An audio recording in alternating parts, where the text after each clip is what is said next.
Bueno, hola, buenas noches o buenos días para la hora que miren el video. Em, Vamos a seguir con el curso de refrigeración. Para esto me hice un poco de ayuda a memoria porque eh, así van entendiendo bien y no me voy perdiendo en la clase, ¿sí? Como estuvimos viendo anteriormente, en el ciclo de refrigeración se producen muchas cosas, muchos cambios de estado de la materia, hay mucho de traspaso de calor. eh, entonces, para ir teniendo una base de todo eso, y para estar más o menos todo nivelado, porque hay muchas cosas que damos por sentado, de que todos saben y no todos saben ni tienen por qué saber. Entonces, para ir nivelando un poco los conocimientos, vamos a dar una serie de conocimientos fundamentales, para que todos estemos en el mismo nivel, ¿sí? Vamos a ver algo de presión, por ejemplo. em, para que tengan una idea, todo cuerpo ejerce una presión, ¿sí?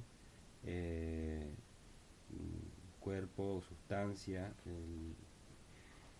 ejerce una presión, ¿sí? Por ejemplo, los sólidos, los sólidos, ¿sí? Ejercen siempre una presión hacia abajo. Nosotros agarramos una crema, un vaso, algo, y al ser sólido ejerce una presión hacia abajo.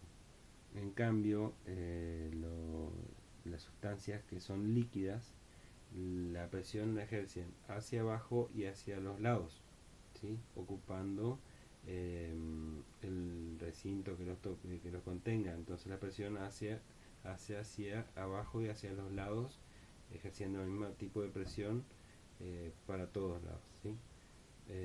Y los gases, por ejemplo, ejercen presión en todas direcciones, ¿sí?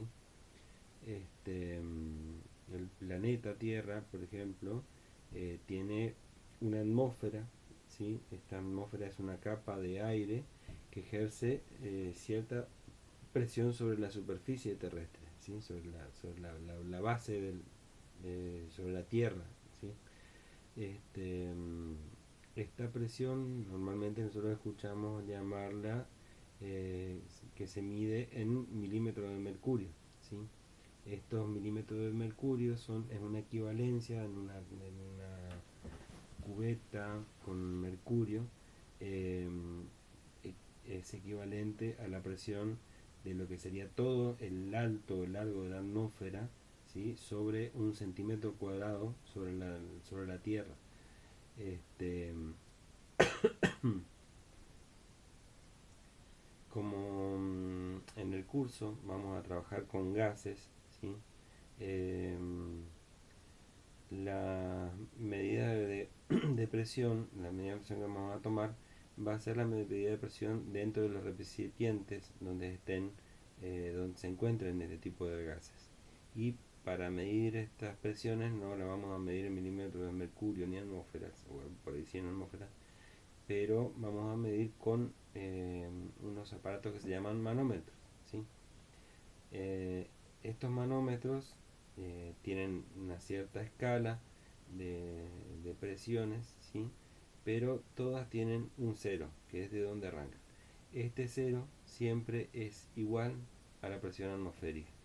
O sea que si tenemos el manómetro conectado a nada, a la manguera, al vacío, o sea, no al vacío, sino al aire libre, nos va a estar dando cero, y este cero va a ser igual a nuestra presión atmosférica que tenemos en todo el mundo, ¿sí? Este, Cuando conectamos nuestro manómetro, ¿sí? A un recipiente que tenga un gas, a medida que vaya aumentando la cantidad de gas, esta presión va a ir aumentando, ¿sí? Es una presión positiva. Y por el contrario, si a ese recipiente le vamos quitando gas, va a llegar un momento que la presión va a ser negativa, o sea, vamos a tener vacío dentro de ese recipiente. O sea que la presión negativa es el vacío, ¿sí? Vamos a hablar para ver el tipo de sustancia y de materia, ¿sí? Vamos a ver la composición de la materia, ¿sí? Em, los cuerpos o la materia están compuestos por pequeñas partículas, ¿sí? Que se llaman moléculas. Eh, la, Todas estas moléculas están unidas entre ellas, ¿sí? Por una fuerza que se llama fuerza de cohesión, ¿sí? Entre las moléculas hay espacios libres, ¿sí? Que permiten el movimiento de estas moléculas entre ellas. Hay mucho más concentración, quise decir, de moléculas en los sólidos y en los líquidos que en los gases, ¿sí? Y todas estas moléculas están en constante movimiento. Y el movimiento de estas moléculas dependen de la sustancia con que se compone un cuerpo, ¿sí? Y del estado de ese cuerpo y de su temperatura, ¿sí? Como le había dicho en la clase anterior, la actividad nula de estas moléculas, o sea, el movimiento cero de estas moléculas, se produce únicamente a los menos 270 grados centígrados, que es la ausencia total de temperatura. Vamos a ver un poco el estado de la materia, ¿sí? El estado de los cuerpos, ¿sí? Eh, Tenemos tres tipos de estados, ¿sí? Que son sólido, líquido o gaseoso, ¿sí? Los cuerpos sólidos. Los cuerpos sólidos tienen una forma propia, tienen un volumen determinado, ¿sí? Y tienen una densidad alta en su composición, ¿sí? Por ejemplo, el hierro, una piedra, un trozo de madera, son cuerpos sólidos, ¿sí? Los cuerpos líquidos tienen un volumen determinado, pero no tienen una forma, sino que adoptan la forma del recipiente que los contiene, ¿sí? Y su densidad ya es menor que la de los sólidos, por ejemplo el agua, el aceite, la cerveza. Em, los cuerpos gaseosos, por ejemplo, en cambio, no tienen un volumen fijo ni una forma determinada, ¿sí? Siempre ocupan el espacio total del recinto que los contenga, ¿sí? Y tienen una tendencia siempre a expandirse. Y la densidad de los gases o de los cuerpos gaseosos siempre es mucho más baja que la de los líquidos y lo de los sólidos, ¿sí?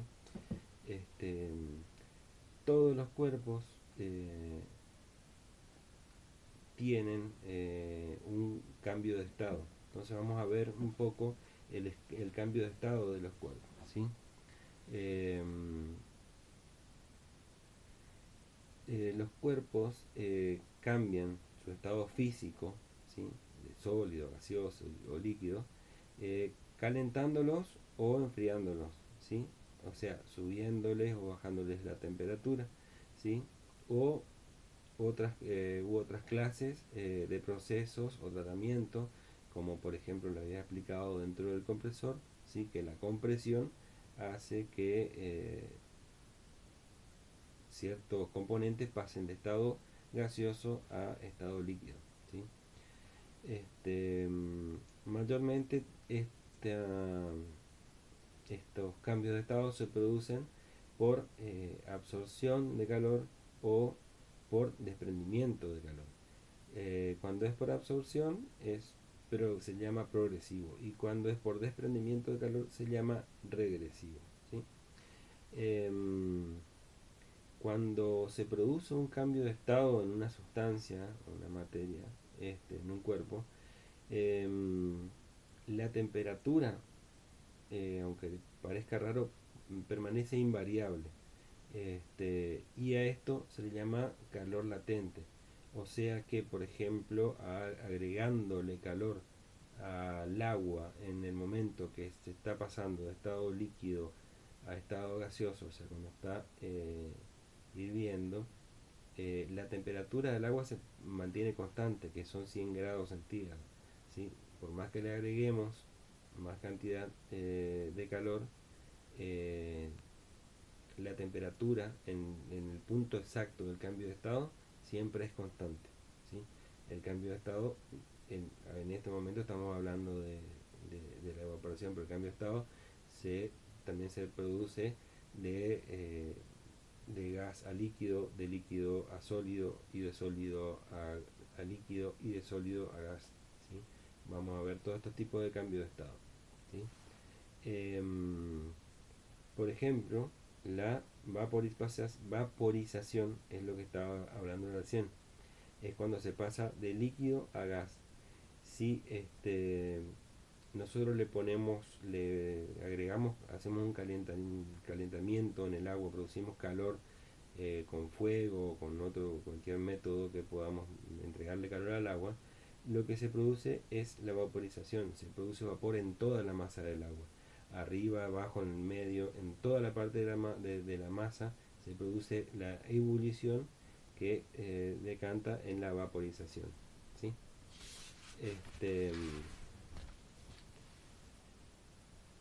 El otro tipo de cambio de estado es la evaporación, que no es lo mismo que la vaporización. ¿Qué pasa en la evaporación? En la evaporación es natural, o sea, es el cambio de estado de líquido a gas, pero en reposo.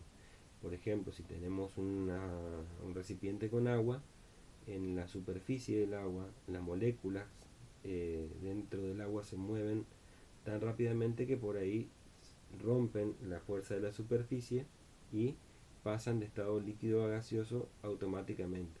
¿Sí? Y si dejamos en un recipiente el agua, vamos a ver con el tiempo el agua va disminuyendo hasta que desaparece. Lo que se produjo es una evaporación del agua, pero sin eh, agregarle temperatura. La licuefacción o condensación, más comúnmente conocida, es lo inverso a la evaporación. ¿Sí?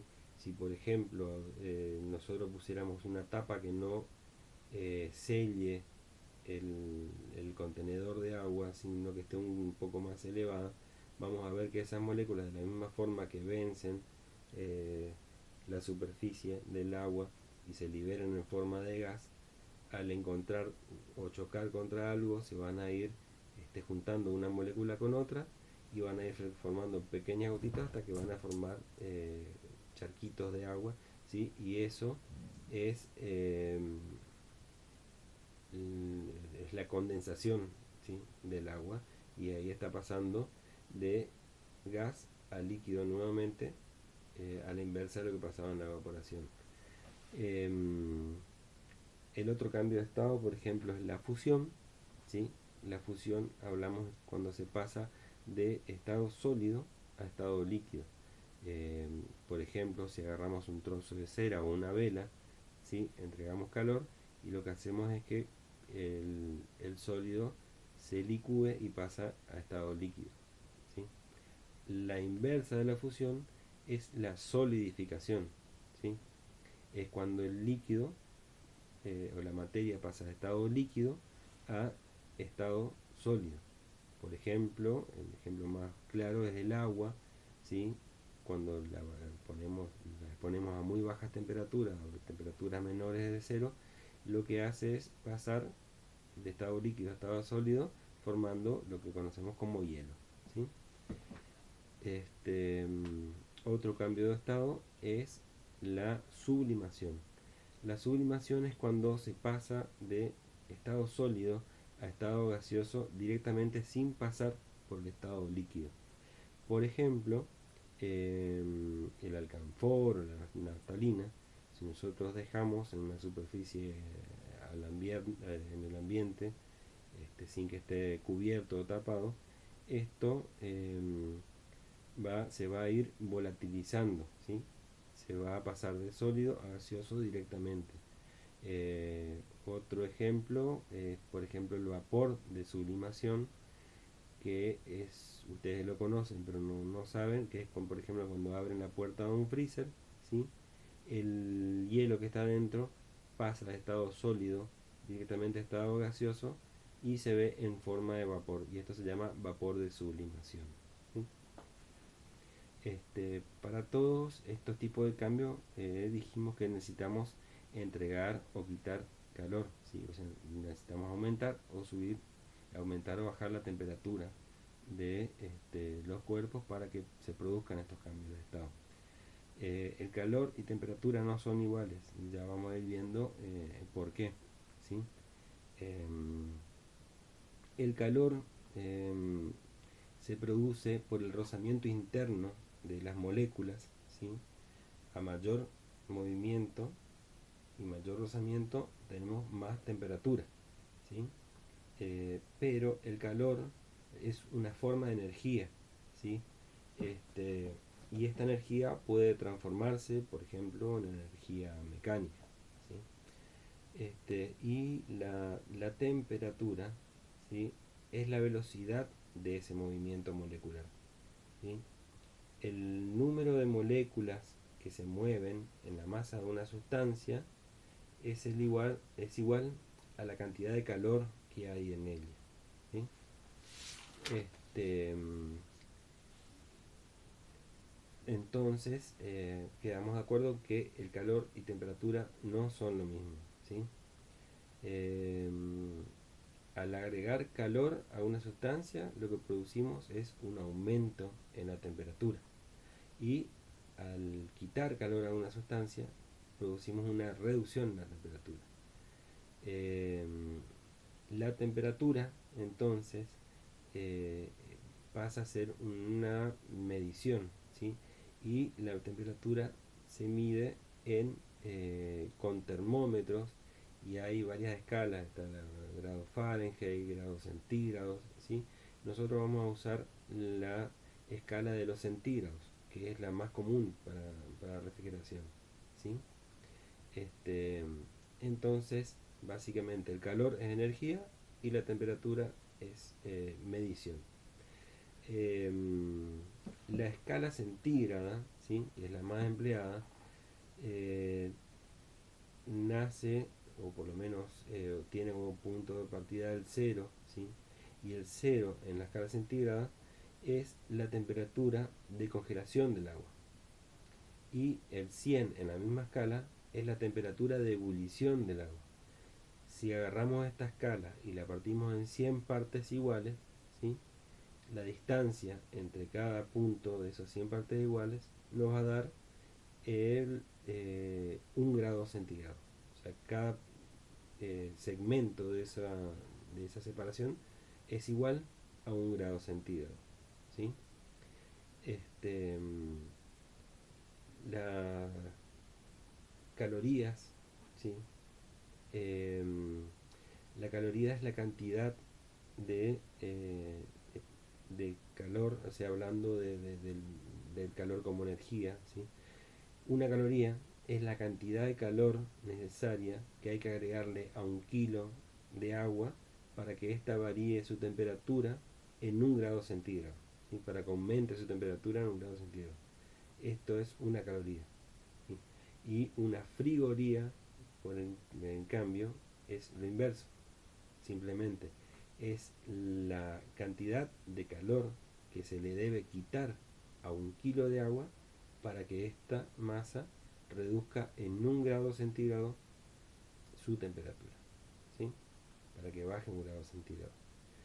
Entonces, la cantidad de calorías o cantidad de frigorías va a depender de, eh, de esto, para que tenga más o menos un parámetro sin tener muchas ecuaciones. Hay muchas ecuaciones dentro de esto que no la vamos a dar ahora porque va a ser muy engorroso, sino yo lo que quiero es que más vale entiendan cómo funciona, y llegado el momento vamos a ocupar algún tipo de ecuación para tener un resultado matemático, por así decirlo. Bueno, veo que se está haciendo muy largo el video, así que eh, mírenlo, repasen, vuelvan a mirarlo. Yo en un par de días voy a continuar con esto y vamos a ir adelantando progresivamente, pero ya con más base en todo esto.